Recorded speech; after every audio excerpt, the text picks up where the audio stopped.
I mean, it's less of a podcast and more real life conversations with Sydney Castillo. Look, time is of the essence. I found out the hard way. Started a podcast cause I got a whole lot to say. Dealing with this anxiety got me moving different. Whole life I knew something was off. I knew I wasn't tripping. My pop's gone. Every day I swear I miss him. My brother gone too, and every day I miss him. Nowadays I got more questions than answers. My mom, my hero, I just watched her beat cancer. And family matters, that's a real fact, homie. But I got family that stole 50 racks from me. My ex told me that she loved me, but when we broke up, I came home. The whole crib was broke up. Bro, I've been dealing with so much. My cup is full. I said my cup is full. I think I've been playing around, but now I've convinced myself that I think I want to come out with a soundtrack. And I think it's going to be me, all 10 songs, really just singing, vibing, you know what I mean? Just really, that's all it is. My album is going to be a vibe. Can I sing? Who cares? It's about the thought, right? No? Nothing? Okay. Shout out to Taylor, okay? Shout out to Taylor. Hey, excited about today's episode. Got one of the homies on. Excited about today's episode. Before I even start, I want to say thank you. Thank y'all. Look, we had like 17,700 subscribers. The goal was 50,000 by the end of the year. It's still the goal. That means we got 22,300 people. I'm good at math, and I believe that we could do that. But whatever y'all do, just share this, man. Share this page. Like, keep getting the word out there. Like, I appreciate y'all. I appreciate the comments, because the comments be like, "Ooh, your intro's getting better." I appreciate it. You know what I mean? If this don't work, I'm going to apply for the news, you know, be a little anchor or whatever. You know what I mean? Checking Sydney with the weather. It's storming. Anyway, I got shows coming up. I appreciate y'all. You know what? Before I even get into the shows, I got a special announcement. It's here, people. It's coming so soon. It's like this week, like, was just so great. Now, before I start about the greatness, my website is coming. My website is officially available. I'm gonna drop the link in here. It's so good. The website is so good. But before I get there, let me tell you, greedy. I don't know what to call them. So apparently, I wanted to get SydneyCastillo.com. But you know what? One of you fat head we'll bleep out that. We'll just do it again. One of you bastards. Can I say that? Lovely people. You need to buy the website. Oh, one of you lovely people have my name, SydneyCastillo.com, and are charging $15,000 for it. I was like, they do that? People do that? People just, so I was like, let's get SydneyIsFunny.com. Somebody bought that. So I said, you know what? Let's do My Cup is Full. Y'all bought that already. So my website is called 12349-876 Sydney Castillo 579 TexasOrg.net. And so that'll be on the screen right here. Click that link and you'll just get a virtual video of me being like, just playing. No, my website officially, y'all ready? Drum roll. The name of my website is hold on, I gotta do it again. The name of my website is meetsydneycastillo.com. I'm new at saying it. The name of my website is meetsydneycastillo.com. Now, this is why I'm excited. It has everything on there. Merch. The merch is finally here. We got hoodies, we got t-shirts, we got shirts, you know what I mean? We got a bunch of stuff on there. Bucket hats. Crew necks. Mm-hmm. Listen. Your stand-up. My stand-up is on there. But listen, My Cup is Full. You can click and see that, and it'll lead you right to the YouTube. It's such a great page. The person who made my page has to be like from MIT or some because they are just an intelligent person. And they also happen to be the guest today, but that's not why he's here. He did create my website. It is amazing. It is dropping. It is called meetsydneycastillo.com. I feel like I'm in a zone right now with this hosting, but I'm excited so much for my guests. Ladies and gentlemen, I've known my guest for about 16 years. Known of 17, known him, friends with him 16 years.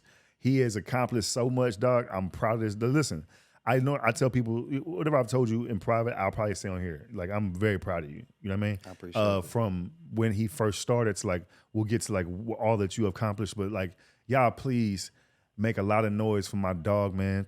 My dog all the way from Atlanta, Georgia. Get up for Chase Anthony one time. Round of applause for Chase Anthony on the podcast. Hey, Chase, dog, what's up, man? man, that was a great intro. I think that you should add that to your theme music. My real, duh. Yeah. Now, Chase, listen, you're here for a reason. Okay. The ladies like you, okay? They already on the live. They was like, who is that? Who is that? I was like, that's Chase. You know what I mean? Chase is very fashionable. You know what I mean? He got his hat on, always got some cool shoes. But let's talk about the hoodie. Okay. Ghetto Genius Club. You can check that out right there at ghettogeniusclub.com. Okay. Is that your own clothing line? I mean, it might be. I might be sponsored. I just look good in it. That's what it was. It makes me feel good. I got you. Yeah, I got you. Ready? Boom. Ladies and gentlemen, I want you to give it up not only for a comedian, not only an actor, not only a writer and a producer, not only an ex-college football star, not only a high school athlete, not only a dude who breathes, but when he's breathing, he's creative. And he said, you know what? I'm sick of wearing other people's clothing. What about I open up my own clothing line? Ghetto Genius Club. Listen. If you're like, dang, where can I find that at? ghettogeniusclub.com. Chase, I'm going to be honest with you. Chase got a plethora of options for Ghetto Genius Club. I seen people wear it at the club like, yo, that's Chase stuff. So I'm all about support. Please, y'all just meeting them. Go listen. It's about to be Thanksgiving, Black Friday. Why not shop black? Why go online and shop at Amazon? Why not shop black? Why not shop at ghettogeniusclub.com? Why not go to meetsydneycastillo.com? Shop up. Support black businesses. We're here. You know what I mean? All this money will go to proceeds of Sydney and Chase, and we will use the money accordingly. And thank you guys for just purchasing the items. I think that was good. Now, Chase, let's get started, What bro. he said.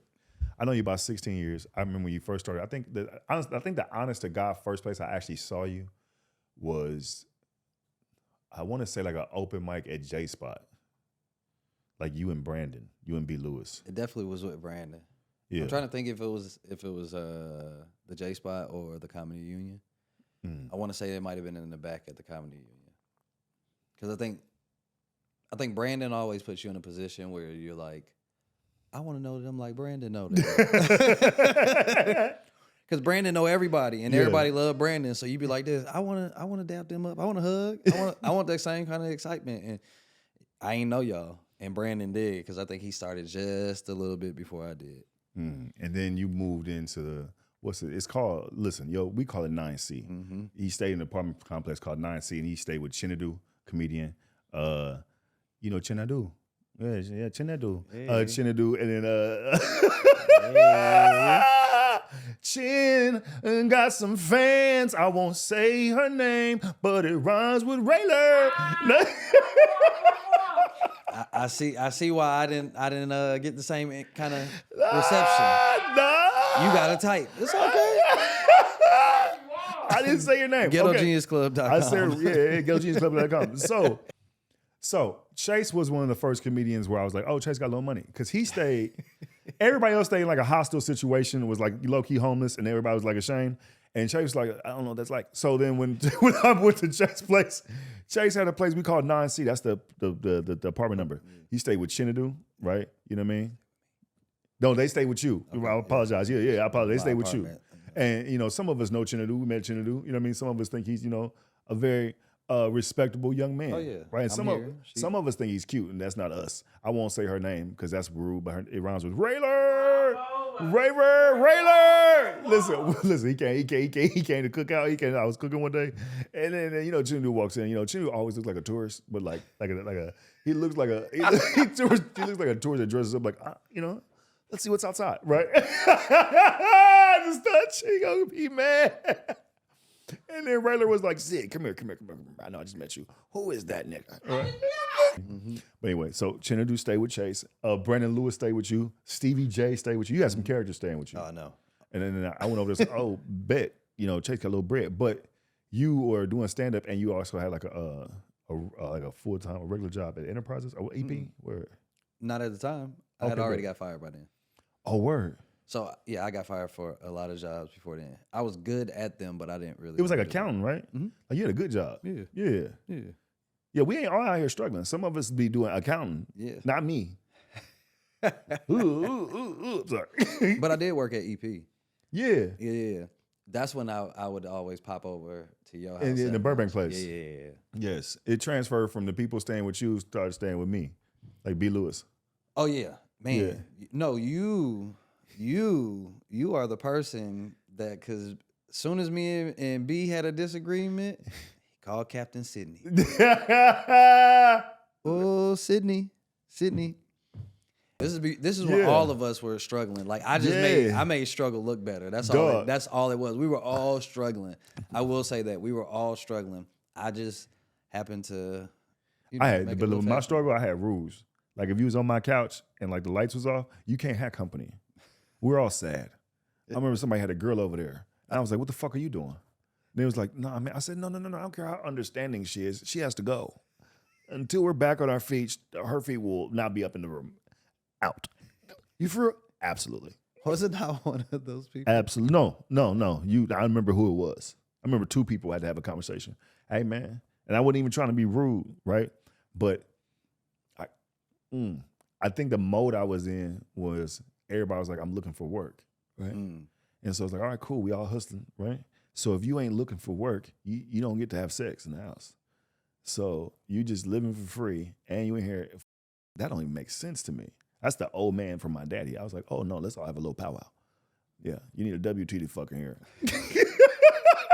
Ain't gonna be none of this. This is a place we kick it and just like, we cool with where we at. Nah, nigga, everybody. Everybody. I thought that was a rule that like you should have for yourself. Nah, man. You didn't disrespect that rule. Broke dudes don't deserve or sex. Yeah. That's just I think that you should use that energy to focus on finding a job. That's all I was trying to say. Like, why exert that energy in that way? What are you gonna eat afterwards? It doesn't. None of it makes sense. It's just simple math. That's and look, and when you down, you like in the other room, and you a comic, so like I ain't no real job. So it's like, okay, you hustling, and you know the other person be like, man, I ain't got it. I'm like, all right, cool. You ain't got nothing. I ain't got it. And then okay, and then 1 o'clock in the morning you hear, that it's just something about that. It's something about that, like, and so all I hear is, we don't have money in here, but we are enjoying ourselves. And that's just something about that makes me feel like my father be like, oh no, we not doing that.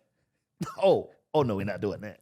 Was you alone the nights that because if you was alone, I can see how you would take that shit way Absolutely. more Now I would grab my lotion first and be like, this is incredible. And after that, I'm like, hey, this has to stop. Listen. Okay, funny story. 2 funny stories about Chase. One is Chase is I'm not gonna look at him. I'm gonna tell him to look at you and say this. Chase is the dude that's like on the exterior, very business oriented and like, I'm a man, right? But also you could tell very caring and like, has some sensitive spots. And one of them is his 25th birthday. We did a surprise for this nigga. Right? Man. And we said, we had everybody, like the comedians, they used to all kick it over there. We said, don't tell Chase, don't wish him happy birthday, don't acknowledge the shit. Like, don't do nothing, right? Chase is Chase. I can't believe you're telling this story. Chase has always been like, like, you know what I mean? We didn't say nothing to him, and somebody, I forget who took you outside his house, like take him somewhere. It was Amber and somebody else. Like took him away from the house, and like so we could all be in the house when he came back, right? When he came back, he looked like so defeated. Like, how you have a dog and maybe it runs away and it gets hit by a car in front of you, and you're a kid and you start crying. That's the only example I could think of. That's how I lost my first. Way to go, dark. No, that's how I lost my first dog. His name was Blackie. He was with my brother. My brother went to work. He hated his name. And he chased my brother. My brother was like, no, go back. And then a car hit it. We was like 4, 5, 6. Well, I was 6. My brother was 13. We're deviating. So what I'm saying was Chase looked so sad. And he opened the door and we said, surprise! I won't say he started crying, but I'm going to say he had wet face. He was like, don't y'all forgot? And we had a good time because Stevie was the roommate. Stevie bang, but do comedy. Crazy, could cook too. And he was making like chicken wings with like pancake batter was the mix. I remember my brother was in town, I think, that day.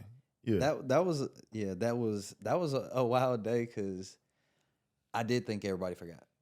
Right? And I was like, that's fucked up because I done been to everybody's birthday. Right? You test the waters, like you might call me like, oh, what's up? Ain't nothing, I'm hit you back. I won't want to say I cried. Because I think that's the way that you seen it. I think it was the lighting. I think that it was maybe I cried. All right, I cried. You a was little appreciative, bit, right? Because everybody was in my house. People had cameras in your face, like little flip cams and all that. And I was like, how the fuck did they pull this off? Part of me was a little pissed. super friends, Right? And then it was cool, and then they all slowly peeled out. It was like, oh yeah, man, I gotta go to a show. I gotta go to a show. we still. I mean, it was still, But we did have a good time. We still on the good time. It was like, how? I was like, we still on the ground. Yeah. We had to, hey man, hey birthday. Yeah, let's see. 9C was turned though. 9C used to it used to be a club. Literally, we'll go do comedy and then do comedy in the living room. We didn't have parties. We didn't have everything. Dog, I told a young comedian at the Chocolate Sundays, literally Sunday, I was like, man, enjoy this process. It's so much fun. Like where you at, like it's so much fun. And just you saying it remind me, like Taylor, like yeah, I understand, like young comics creating their own opportunities, right? So it's like after we do open mics to do a spot in his living room. I think he had a mic stand, but like, and we would get up in front of each other and like go and like do like 5 minutes, and then like we have like Amber would like maybe punch it up or like give us different perspective. Amber was like in casting and like producer, so she wasn't even trying to do comedy, but she loved comedy. She could like help you like your brain and build your point of view, right? Amber, that was a commercial nigga, so like you know what I mean. She was in there, and so this is what we used to do, dog. Like.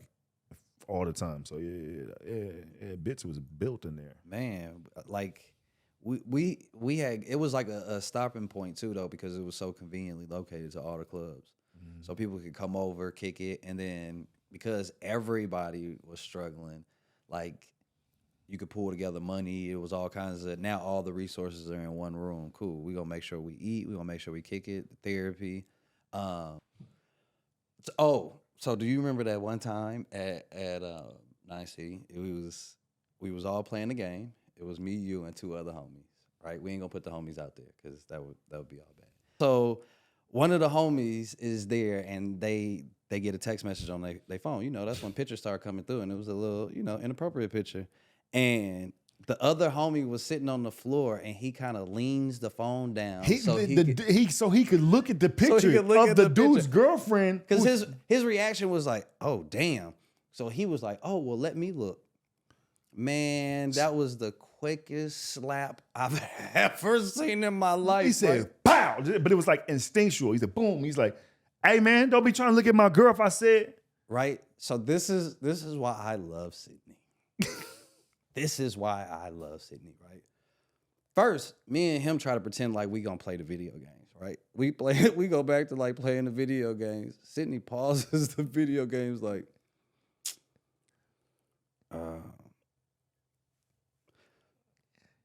so are we gonna just sit here and pretend that he didn't get the shit slapped out of him? I'm just saying, like, I keep playing the video game. If we gonna pretend that he didn't just get the shit slapped out of him, but he slapped the shit out of you. And the homie was like he knew he fucked up, so he couldn't say nothing. And again, it's like a brotherhood. Yeah, so like he didn't close fist him. It was like a big bro slap his little bro, like, what are you doing? Right? But the sound was loud.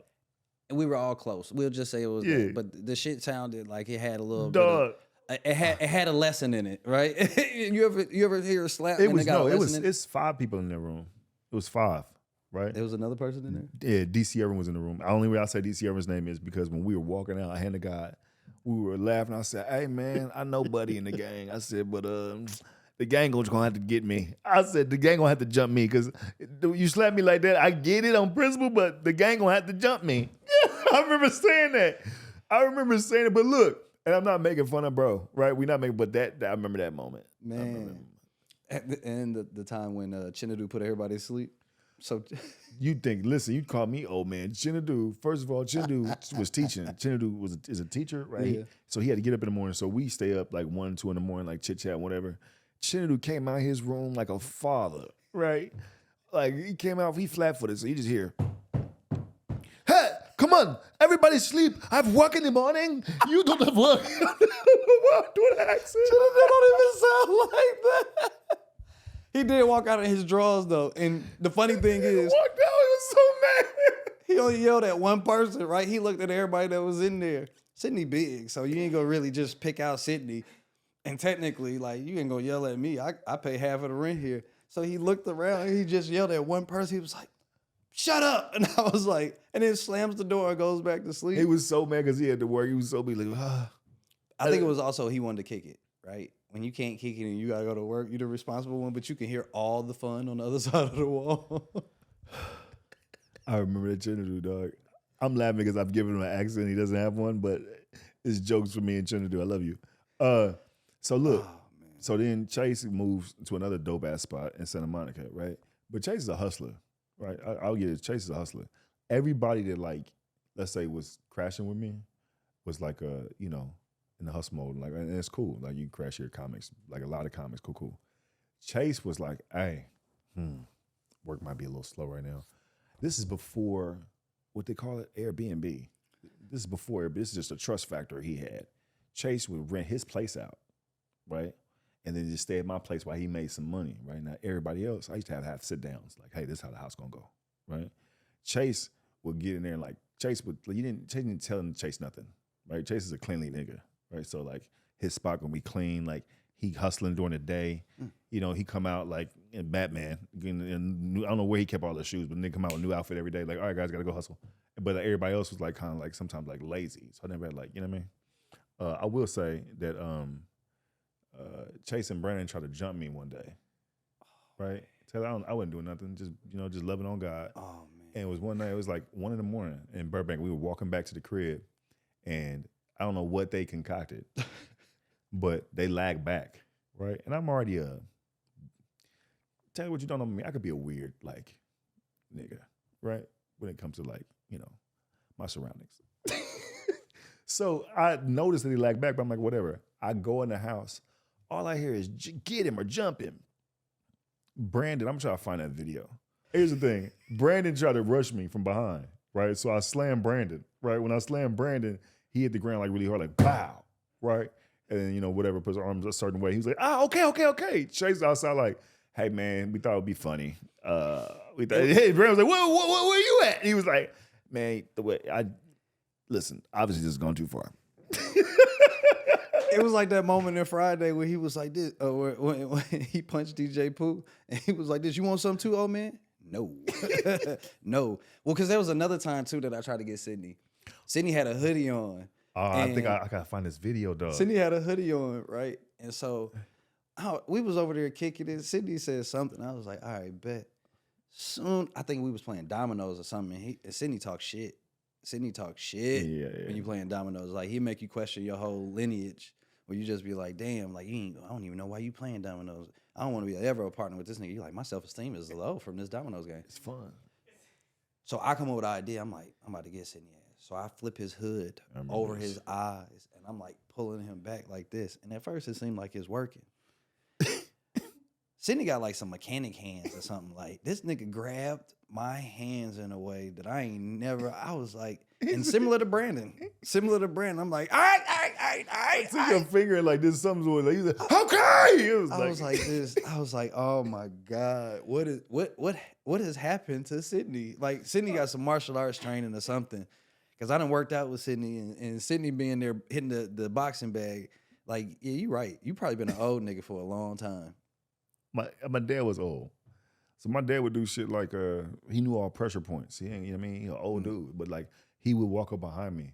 If I would listen to something, he would hit my pressure point. And be like, I was like, hey. My dad was funny though. It looks like abuse now, but it's not. Like, one time I was asleep, dog. True story. Dad love you.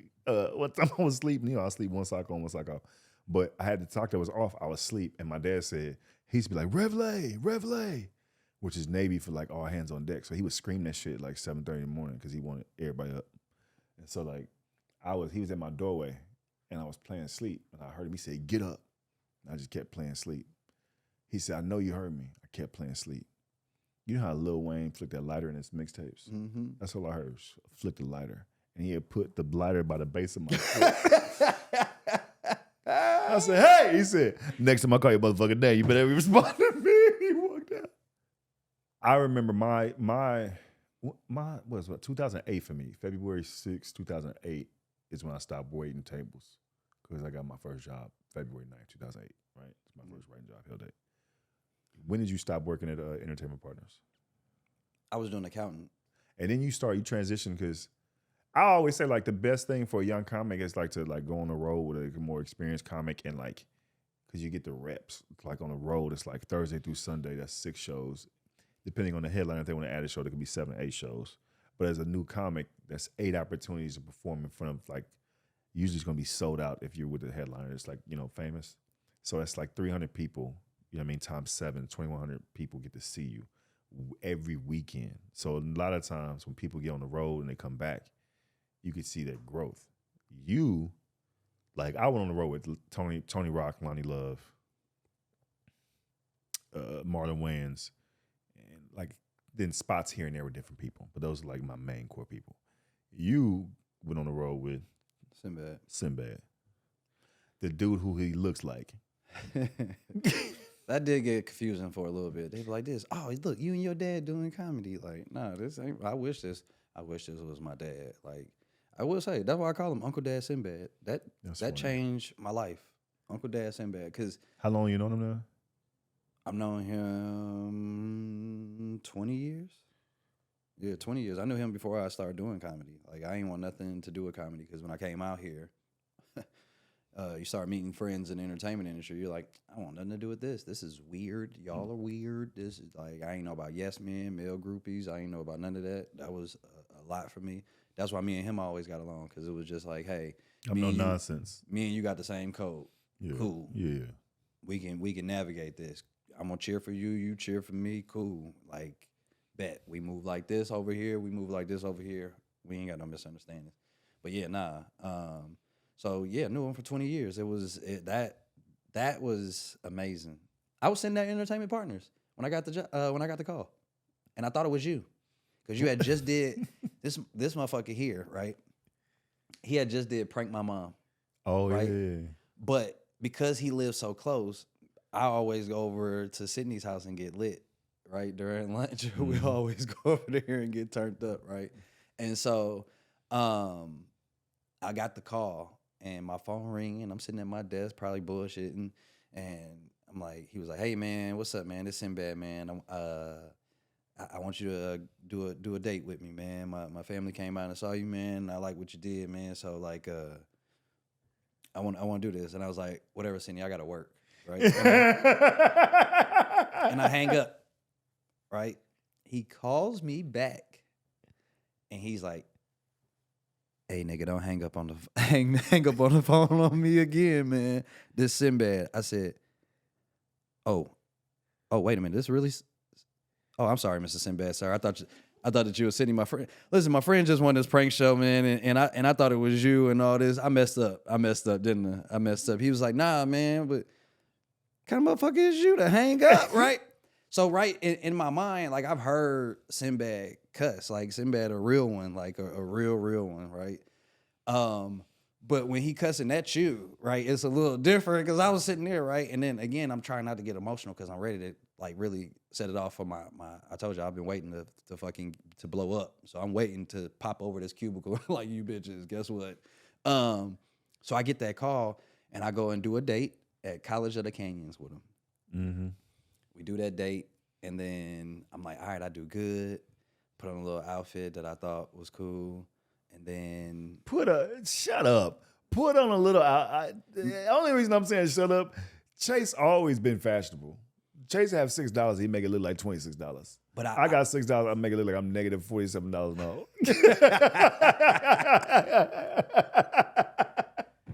So you put that outfit. Go ahead. And so I did that show, and then for a while I didn't hear from him. I was like, oh man, I must have messed up. Yeah, I got it. And then he gives me another call. This time definitely got his number saved. So I'm like, all right, cool, it's you. And then he takes me to Charlie Goodnight's in North Carolina. Mm-hmm. Raleigh, right? Mm-hmm. Yeah.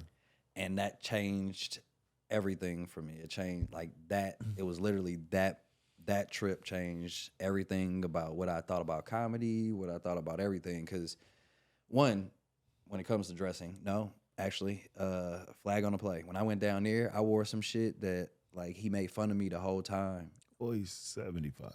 Well, yeah, no. I mean, his outfits was questionable. Yeah, so it's like, yeah. But he was like this. He said, "Hey man, where you get all these vests from, man? You keep dressing like a valet. I keep wanting to toss you my keys." And I'm like this. But quite disrespectful, Mr. Sinbad, sir.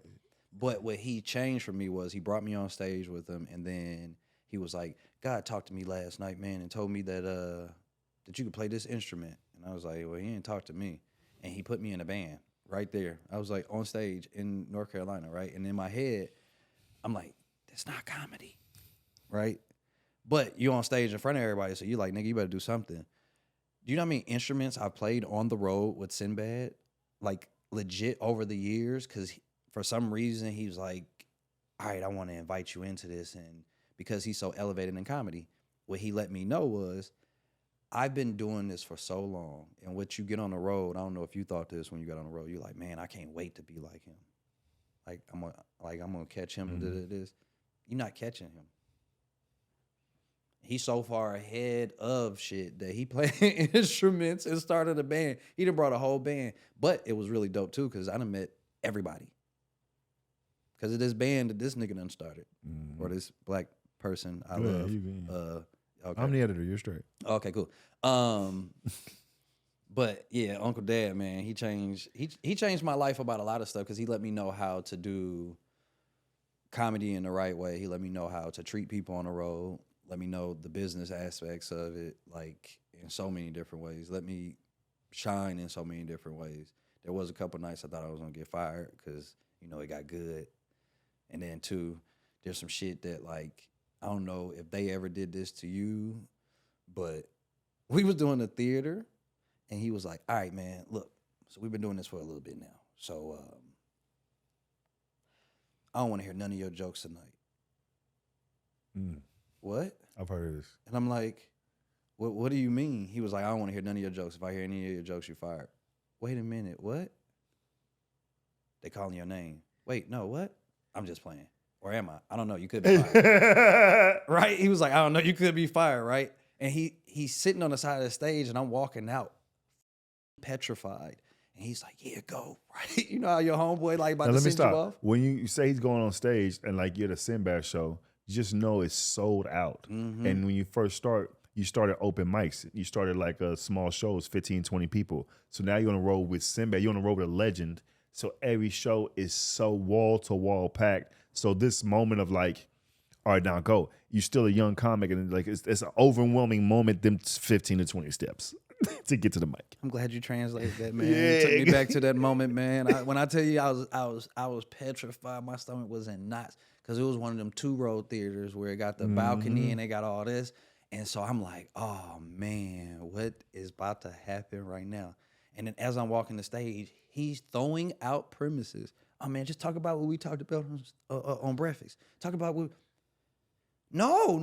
Like, I'm praying right now. Like, I am praying to this. And he sat on the side of the stage and thank God for improv. Thank God for improv. Thank God for improv. Because it lets you know, hey, if you slow everything down, the information's gonna come. And that was the first night I was like this. Hey man, yeah. No, I'm not Sinbad's son. And this. I remember that was the first thing I said, and they started chuckling, and I was like, okay, this is gonna be okay. And then I just started talking about life. And then I try to walk off stage. He's like, nah, come back, man. Let's talk about what you just talked about. No, what the fuck? What the fuck? This isn't what I thought comedy was. I thought I'd go do my jokes, and then you go do your jokes. And then we go home, or we go eat and laugh about the jokes that we told. No. He brings me up there, and he dissects everything that I just said. Oh, man, you was talking about this, talking about this, talking about this. Like, he the first person to, like, really take gossip on the stage with you and be like this. Oh, yeah, man, tell him about when you used to sell drugs. People don't look at him and think that he sell drugs. Hey, I told you that in confidence. Just so I didn't want to get into it. I told Chase whatever he wanted to talk about. See, now we open it up. Go ahead, Chase. What else is in your cup? He was like this, yeah. He was like this, yeah. Tell him about where you sold drugs, man. Hey, man, people don't look at him. He was a drug dealer and an accountant. He was ahead of his time. He was delivering weed from a weed truck. I was like this. I've talked to my therapist about this, so I don't want to talk about it now. But if you wanted to, and he was like, yeah, man, you got to let people know that this. Do you know how many people wanted to pray for me after that show? So good. Like this, like, oh, man, you did this and this. Like, nah, I don't want to present that. But then it did open me up to start talking about life on stage, talking about like, oh, okay, cool. How did you get here out of all people? Because you look like you can have it together. You put on a button up, you clean up. But it's like, nah, I had that same struggle journey. I come from the kid of an addict, a single parent, doing the best that she could. Dope ass mom, actually. Even in her struggles, you know what I'm saying? We knew, but we didn't know. Like, sometimes like some Christmases you like, oh shit, we rich in the motherfucker. Some Christmas you like this. It's Christmas, right? Like, we getting something. That's why one of your favorite jokes is the turtles. Yeah. Yeah. I was like, I used to get gifts from garage sales at thrift stores. So one year I got a Ninja Turtle with no bandana. I was like, do you know what that's like? You just opened up a turtle and it just... That used to be my joke. He'd be like, my mama always mess up, man. She always mess up. Now she want a gift from me. I got a little money. Now she want a gift from me. I'm like, Mom, remember your gifts? Oh, you remember your gifts? He's like, remember I asked you for a Ninja Turtle? You know what she got me? A turtle with no bandana. You know what's that? It's just a regular turtle. She got me a regular turtle. He retired. Yeah, I remember that. That was my joke. I love that joke. That helped me open up, again, that Sinbad stuff helped me open up to, like, you talking about that stuff. Like, oh, you want a Gucci purse, but you're not a Gucci mom. Like, or you're not a Gucci parent. You know what I'm saying? Like, ask for stuff in your price range kind of shit. Like, let's go back and revisit. Like, we can go to But Ross. you was like unpacking trauma, though. Exactly. Yeah, which is like, yeah. You look at Chase, and you know what I mean? I don't know how to say it's the correct way, but you would never be able to tell his background, what he's experienced. You know what I mean? And then when he talks to you, you be like, you clutch your pearls like, oh, damn, that's crazy. You saw that? I only saw it in the movies. That's crazy. What age? Okay. And then you be like, but when you're older, you're able to understand, like, oh, okay, bet. Now it's like a different perspective. Like, okay, cool. Now, like, I understand, like, how certain reactions or certain things play because of information that I know. You understand? Like me coming from my old day, like, oh, wait, I mean, like, it's like, oh, okay, bet. Yeah, bet. But I mean, that's that. I think I never could be in a place where it was okay to kind of wear your struggle. You know what I'm saying? Like, so I always had to have that guard. So I've always kind of had that hustle, had that mentality. Like, also too though, my grandma was trying to build super nigga. If we can just cut the shit, my grandma was trying to build somebody that she has never met. My grandma went to Harvard, and I'm not sure what my granddad did, but for whatever reason, she thought that she knew all the answers and that if she could tell them to men, that she was going to build it all in me. And so I'm sitting here learning all these different things, even though at home it wasn't necessarily the same thing. Like, this is your daughter, you know what I'm saying? But they would beef because my grandma would be like, well, why don't you do this? Why don't you do this? Why don't you do this? Tapped in, city of Atlanta, the fucking state of Georgia, every black person that has gone through government during her time working for the city of Atlanta, she had her hand in it. So for me, she was trying to build everything. So sometimes when you like that hustle, it's like I'm seeing it from so many different places and different perspectives. That's why, again, I always will say, like, I think black women are so dope because of just that, because of what I've seen. I've seen hustle in so many different ways, but I've also seen, like, y'all keeping it together. As an adult, you look back, like you said, as an adult, you be looking back like, damn, you were dealing with this and making this happen? Yeah. Shit. I had a bad day the other day, man. I just went back to sleep. I was like, fuck it, let me just start over tomorrow.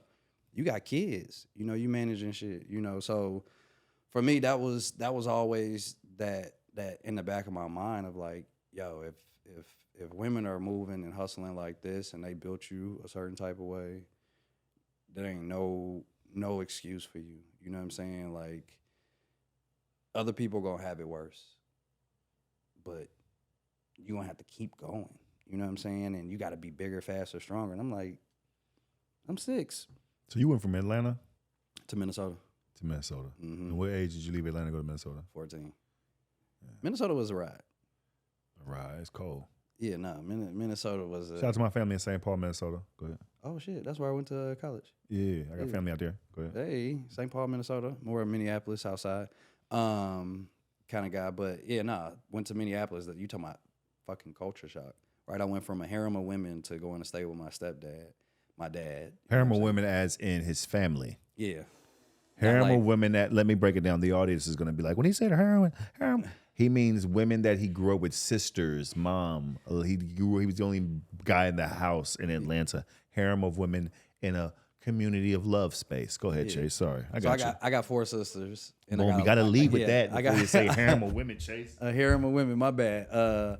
I got 4 sisters. This harem that I'm talking about, 4 sisters, gang of aunts, cousins, female cousins. This is up to 14. You live with them, then you go to Minnesota. Yep. And who you stay with in Minnesota? My stepdad. Boom. Who's like player pimp number 1. So you go from all this information that you know about fucking women and you're submerged in that to the first day I get up there to stay with my stepdad. He like, yeah, man, so what sports you playing? And I'm like, oh, I've been playing golf and baseball. He was like, oh, okay, cool. You ain't been playing football? And I was like, no, my mom doesn't want me to get hurt. He's like, oh, okay. Now take in mind, my mom a thug, so don't get it wrong, but she just didn't want her. Same way. My mom from Gary, Indiana. Yeah. And she did not want my brother, who would have got a scholarship, but he was 6'5", 312. But no, and then he didn't play, and she wanted me to play, and I love football, but again, I wasn't going to play. I ain't like getting hit like that. Yeah. I'm fast as hell, so you want me to play golf. Gotcha. So he was like, what about basketball? I was like, oh, I play basketball too. So he was like, all right. So he gives me a glove. He gets his glove. We walk across the street because there's a park across the street. He was like, all right, man. Well, I'm sorry. This sounds like a nigga trying to find out if he got money. Invest like, is he going to is this LeBron? What do you play? You play what? Okay, I got 2 gloves in the back. All right, walk with me across the street. Throw it as hard as you can. I'm trying to see something. So go ahead. You got your glove. Go. And then he was like, he takes the ball out of my glove and was like, all right, man, today we about to get some of that bitch about you. And I was like, huh, this is my first day. I ain't know what he saw in me. I'm like, is it because I got dressed in colors? I'm from Atlanta. Like the colors make sense there. Mm-hmm. And he'll tell this story to this day. He'd be like, man, nigga, you only had to get hit once or twice before you was a goddamn Golden Glover. And what he was doing was the same thing that my grandma was trying to do, but from a man's perspective. So he's making me bigger, faster, stronger. The only thing for him that was different was you're going based off the knowledge that you know, and you're still in the streets. So, like, yeah, you had the best intent, but you're kind of fucking this up. Mm-hmm. And so when me and him would get into it, he thought that the best thing to do is like, oh, okay, cool, you came from down there, like getting whippings and shit like that. But like, nigga, I'm gonna fight you. And so now it elevated everything. How old were you? I was 14. Good. That's when all that shit shifted because now I'm looking to call my mom and I'm thinking that like somebody gonna save me and she dealing with her own shit. So now I'm looking at him like, damn, I just gotta thug this shit out. Then you start thinking about like, nah, I'm about to fucking run away. I'm about to fucking kill myself. And then that's when you had that realization like, man, fuck that. I killed this nigga before I killed myself. What kind of shit you? Then that's when shit started shifting. But then shit shifted for him. You know, as an adult, you don't understand that shit. But as a kid, I didn't understand the abandonment. I didn't understand getting sent somewhere and then a nigga leaving. When you said who leaving? My stepdad. So we had a house. My granddad died, and he found out fucking that his whole world was pretty much a lie. That nigga left. So that nigga was on benders, on all kinds of shit. So it was. Ooh, that's where I'm gonna sound real suburban. I'm gonna sound real suburban with the benders. That's like when you're doing coke and you're on drugs and you're on an episode like. So okay, it's like an episode. Yeah. Okay, my bad. So you're doing a whole bunch of. Go ahead. Sorry. Go ahead. And so then that elevated just everything. So nigga, it changed his temperament. That nigga was ghost. So all while I was playing football and playing sports in high school, I had a job. I was hustling because I had to. And then that nigga just disappeared. And we were having parties, having all kinds of turned up shit. So if you're watching this, yeah, we was kicking. You listen. You have the backstory where they say, with the number 3 pick, the Minnesota Vikings are selecting Chase Anthony. And then the reporter goes, now, Chase, you had 16 interceptions last season, and you were up for the Heisman. But let's talk about your upbringing. You used to fist fight your dad at 15 before practice, and you're still able to score 4 touchdowns. How was that? Oh, man. But I think, I think it builds you different. I don't think that we would have been able to do any of the things that we do in our industry if I hadn't seen some of that. I think I would take all that shit personal. I think I would look at it totally different. It would defeat me. But after that shit, you just like, oh, okay. What's after that shit? How long is that until you? So you went to college? Yeah. So I was there 14, 15, 16. I stayed with my coach for a little bit. 17, because I got a summer birthday, so I graduated at 17. 17, I stayed with a white family. I only say it like that, not because I don't love y'all, but I stayed with a white family for everybody to know. So it was fucking totally different. And then You was the dude from the blind side. you know, I always The wanted white to, family got together. Was like, Henry, sit down. He's fighting his father. and he's like, what? He's fighting his father. And they're like, tell the boy we have room for him upstairs. man. Yeah. Yeah, no, that's why I say Minnesota was wild, but it gave me everything that I needed because I still kept going, right? So I tried to join the military. So by the time I became a senior, I had so many absences that I wasn't considered a senior. So any scholarship offers, anything like that shit. And absence is not because he was a bad student or child, but Yeah. you hear the trauma he was having in his home. For those who might be judging, Yeah. Go ahead. Yeah, and then they end up finding out my situation that I had been on my own, and so they started giving me credits for having the jobs. They like checked the receipts, and then I had to pick up some stuff. So then, by the time I got to my senior year or my second semester, of my senior year, I had a couple classes open, and then that's when I started really kind of thinking about life. Like, yo, bro, what's next? Because once you graduate, like I get the situation, but like, who gonna fix this shit for you? And I remember I tried to join the military because I couldn't do any of my scholarships. And thank God something happened. And that was when I found out that, again, my lovely family. I had 2 birth certificates, 2 social security numbers, 2 all that shit. So if you ever want to know where that Chase Manhattan come from, Chase Manhattan is what I thought my name was. When I first met Chase, he would be by Chase Manhattan. Even till this day, when I introed you, I'd be like, damn. Chase Manhattan, Chase Doden. You know what I mean? So one day Chase came home. Listen, my name was Smith. So I was like Sydney Smith. My mama made name Smith. So I remember she came home one day. Was like, your name is Castillo. And I was like, all right, how you spell it? Right? I didn't know. I was fucking in 3rd grade. And then Chase would be like, Chase one time was like, I was like, he's like, come here. What? It's not Manhattan anymore. What is it? Doden. Dotton? Doden, Sydney. Doden. Chase Doden. All right, bet. Then he was like, all right. I don't even think I asked why. No, and then it was like this. That conversation is like this. Just go Anthony. Go your real middle name. Go Chase Anthony. Because at the end of the day, right? Because it is like this. Damn, Mom. Oh, damn. See, yeah. What I call you right now? Did I introduce Yeah, Anthony? you gave my real. What did I say when I brought you up? Chase Anthony. Is that how you want to be called up? Yeah. Because I can go back and do it again. No. Chase has 17 last names since I've known him. So that's why I be nervous. And when I introducing people, this is Chase. I just snap twice. My thing was like, if you're going to give somebody another name, why that long ass name? I've asked my mom that so many times, and the story has changed every time. You know, I had a lot of money in the bank when you was born, and so I was like, well, it wasn't here when I really got here. That's what it wasn't. It wasn't. Your middle name Fargo? I know. I was like, That was a this, cheap joke. Sorry, cheap come joke. on. Sorry. I was like, damn. So that's what made me go to Chase Anthony, and then, but again, that wasn't until I got out here and got the comedy. But with the college stuff, that was a wild ride too, because I thought I was going to try to go to the military. So I was like, oh, you have no options. And then I went to a JUCO. They were a little racist up there. And then I transferred and went to the school in St. Paul.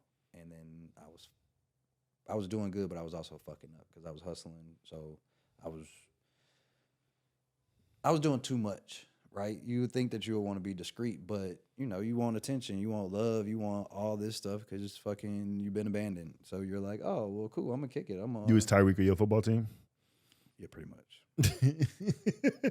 And then I stayed in a football house, so we used to fucking kick it. Like we stayed on a block where we were the football house, so it was a duplex, and then there was another house that was next door to it. It was a volleyball house, and then there was a basketball house, and then there was a baseball house, and around the corner was another one, but they were all different schools. And so when I was hustling, like, I was buying trampolines. Like we was having big ass. We called them kegs at the time because I was in Minnesota. Not that I was on no white boy shit, but we called them kegs. We was out there kicking it.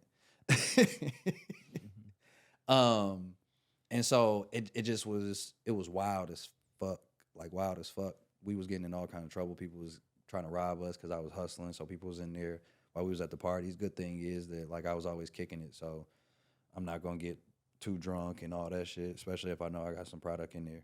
So yeah, we was a little too turned up. We did one of those combination things where you do an event for all the sports teams, and then they use the colleges to be they kind of caddies for golf. Mm-hmm. And so they had the Twins, the Timberwolves, and the Vikings, and we was their caddies. But I had to call in sick at the time. I used to have a job at this. We'll just say we had a job at this place where I took care of lawns. I don't wanna put the name out there. Gotcha. And so I had to call in sick, right? So what I was doing, and this is what Sinbad made me talk about on stage. He was like, I was going and picking up my work truck, and then going back home and picking up product, and then going and dropping it off. But because I got a good heart, right? Good heart. I was saving, and I was like, man, you're gonna go back and do these lines, right? You're not gonna go back and do these lines. But in my heart, I was like, I'm gonna go back and do these lines because I want to make sure. But what I didn't know was they was getting calls like, hey, the shit that y'all doing to our lines ain't really working, right? So I was already getting like this little paper trail, and then I left all the paperwork in there. So I get a call the next day, like, yo, can you come in? And I remember I sat in front of my boss. You left the paperwork for what? So I wanted to go back and do the trucks. Like the yards.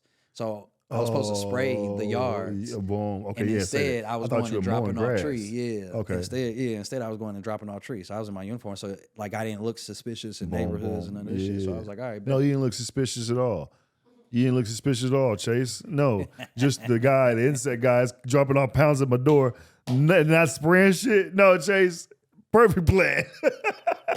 At the time, it worked. Well, I thought that it did. And then again, it was I was just stupid. That was pretty much You was going around looking like the Orchid Man, and you was moving dope in the city. It's a great story. Man. Like Tyreek has had his little episodes. This is amazing. man. I got a question for you because we got to go, and I want to do another episode with you because we got a lot more to talk about. I want to know, like, all right, cool.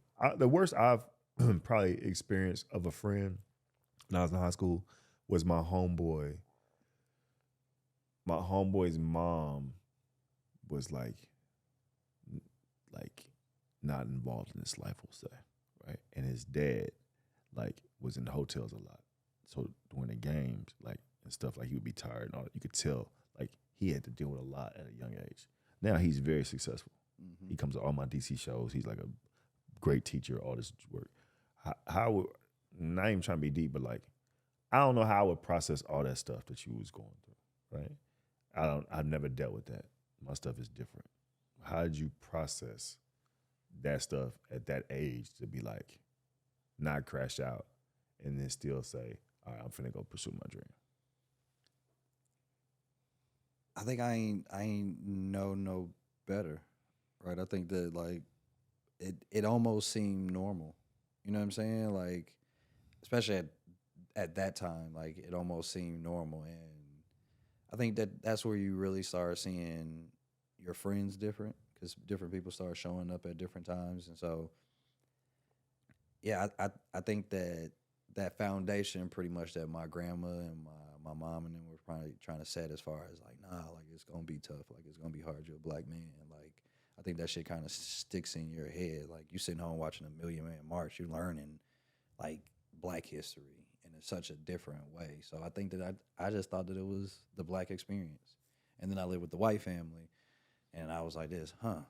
And then that started changing my perspective on just family. But I think that for a while I thought it was white people shit, if I could be completely honest. And then, yeah, when I got out here and lived with my aunt and uncle, that's when it shifted all the way, because that was black love in a different way.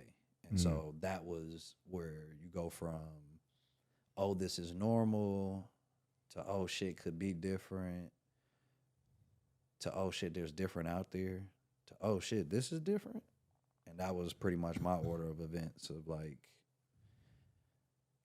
because it not that it's the black experience, but you go to, so because my mom was an addict, you'll go to some of these meetings and you'll go in there like, man, life fucked up and this, and then you sit down and then somebody will tell their story, you like this, man, life ain't that bad. I think that I'll sleep in my homeboy car if I got to, because he on punishment. So like, there's been a couple times like since like you go try to stay at your homeboy house and this nigga on punishment, so you got to sleep in his car. You like, bro, this Minnesota. This is. You slept in somebody's car in In the winter?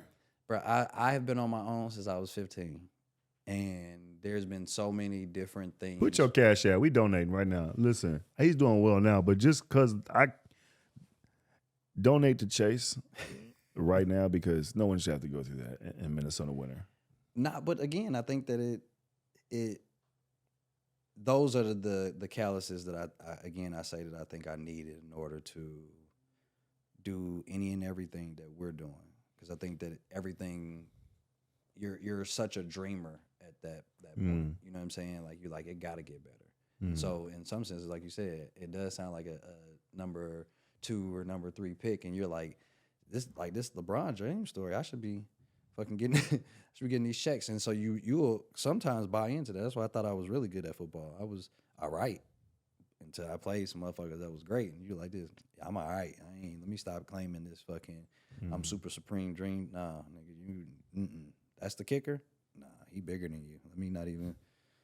So, yeah, I think that those, I don't know. I didn't find out, to be honest, that all this shit was something until I went to therapy. You went to therapy when you get to LA, right? Yeah. Yeah. Like 23, 24. That was the time where. You was the first friend I had that I think was in therapy like that. Yeah. The insurance. I had that good job. Yeah, I he was like, I'm this. finna go talk to somebody. Like, who? I was who trying are you to- talking to? I used every part of the insurance. What else can you get checked? You say, what? Yeah, I'm about to go to a podiatrist, and I didn't even know what that was. Oh, let's check your feet? Yeah, let me go over there. Like, but therapy was where it was just like, the lady was like, huh, you're such an optimistic person. Like, you have every reason to give up, and somehow you just keep on going. I was like, I didn't know giving up was an option. You know what's crazy? Before I knew you, I knew Brandon. Mm-hmm. You know what I mean? And my first impression of you, not knowing any of this, it's like, Chase cool, Chase a little hot head. Right? He like, rah. I'm like, what's going on? And my mind's like, you come from, what is, like, You come from money. you come from Minnesota. What the fuck? Like, why are you so, and then B. Lou is so fun. B. Lou like, yeah, Chase, you know, he good dude. He get mad now, right? And now knowing, like, then getting to know you and all that stuff, it's like, oh, bet, okay. Like, I get, okay, cool. It's like, it's going to sound real, like, you know, whatever. But, like, you know, I'll say it like this. You know, you learn your woman, you can love on your woman once you learn some shit about her. So even with your friends, once you learn something, like, oh, okay, now I understand how to, like, approach, deal, understand more. You understand what I'm saying? And I feel like your whole, like, you know, story is, like, really dope. And I want to end the episode here because now I want to tell how the audience knows you and what you've been through. Now, the next episode, I want to talk about your triumphs and all the things you've accomplished and, like, all the, like, wins you've had, because I think it's important where people can understand, oh, okay, cool. And now it's like, now let's talk about all the victories. You know what I mean? So it's like all that stuff stacked up on you and then, like, how you won on the end. I want to talk about that. But right now, I just want y'all to do me a favor. I want y'all to follow Chase. Look, I still say just Chase. What's your at Chase Comedy? Oh, yeah, at Chase Comedy. At Chase Comedy. Also, we're going to put a link up for GhettoGeniusClub.com to support his merchandise. Now, listen, I said this earlier, and I mean this. You're going to do something for Black Friday. I know you're going to support them. I know you're going to support the businesses. Support Black business. Support GhettoGeniusClub.com. Support MeetSydneyCastillo.com. Buy our merch. Buy our merch. It'll be amazing. Now, I want to say thank you, Chase. I appreciate you being on here, dog. Yes, sir. I'm finna see you in a little bit. We're gonna do a second episode. Like, comment, subscribe. Let's get to 20,000 views. You know what? I want everybody that's watching this to share with your friend. I know y'all gonna see this over Thanksgiving. Put everybody in your family on My Cup is Full. Binge watch. Watch a Christmas movie, cool, after Thanksgiving, and then watch My Cup is Full. We had 21 episodes in. Boom, and we out. I mean, it's less of a podcast and more real life conversations with Sydney Castillo. Look, Time is of the essence, I found out the hard way. Started a podcast, cause I got a whole lot to say. Dealing with this anxiety got me moving different.